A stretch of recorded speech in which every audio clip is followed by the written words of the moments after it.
चाणक्य यहाँ अच्छे लगते हैं। चाणक्य कहते हैं ये थोड़ा धर्म बाद में कर लेना, पहले थोड़ा धन इकट्ठा कर लो।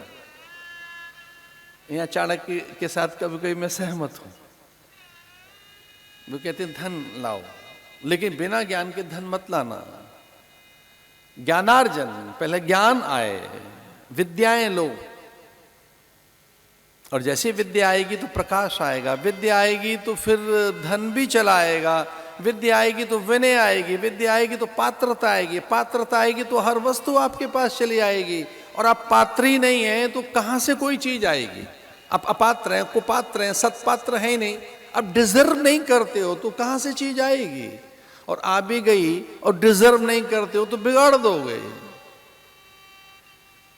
आ भी गई तो बिगाड़ दोगे, व्यर्थ कर दोगे, अकारथ कर दोगे, व्यसनों में चली जाएगी, नष्ट हो जाएगी, खो जाएगी। आपको पता ही नहीं है उसका यूज कैसे करें, उसका प्रयोग कैसे करें, जब आप जानते ही नहीं है तो प्राप्त वस्तु का भी ऐसे नाश हो जाएगा।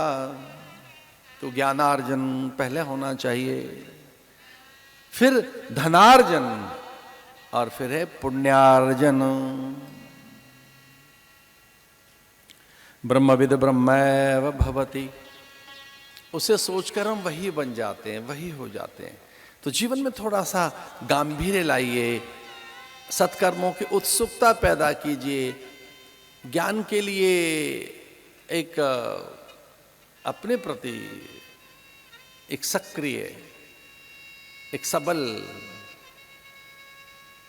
आप में साधन का भाव जगे। महाराजा मनु की संतानों का वर्णन हम सुन रहे हैं। कथा का तृतीय दिवस महाराजा मनु की कन्याओं की गाथाएं, कथाएं, उनकी दिव्य प्रेरणाएं, उपदेश हम श्रवण कर रहे थे कल, और आज उनके पुत्र की कथा, उत्तानपाद की कथा। उनका राज्य बड़ा विशाल, पूरी धरा उनकी,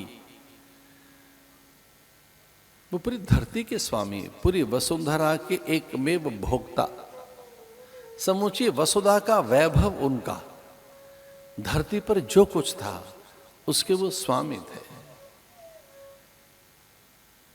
उनकी पत्नी सुनीति नीति संपन्ना, पर सुनीति से संतान नहीं हुई तो दुखित रहने लगे, संताप उनके मन में। उत्तरावस्था में उत्तराधिकारी चाहिए, जो वस्तुओं को संभाल ले, परंपरा को, मूल्यों को, धन ऐश्वर्य को, सभी को एक चाहिए उत्तराधिकारी। तो जैसे गृहस्थ की भी मांग रहती है कि घर में संतान आए तो हमारी परंपरा, वंश वृद्धि होगी, परंपरा की रक्षा होगी, वंश की वृद्धि होगी, वंश विस्तार होगा, परिवार की वृद्धि होगी। वैसे ही सन्यासियों में भी, साधुओं के यहाँ भी एक कोई योग्य शिष्य आए तो वो परंपरा की वृद्धि करता है, परंपरा का विस्तार करता है। उसे संप्रदाय, विचार, परंपरा, मूल्य, मान्यताएं, उपासना, उपासना के क्रम, विद्या सुरक्षित, संरक्षित, संवर्धित रहती है, पोषित रहती है।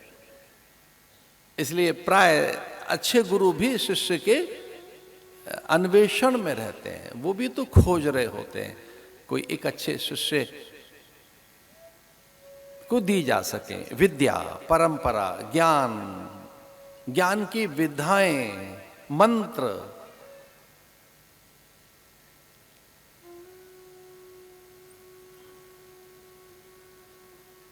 नीति पारायण सुनीति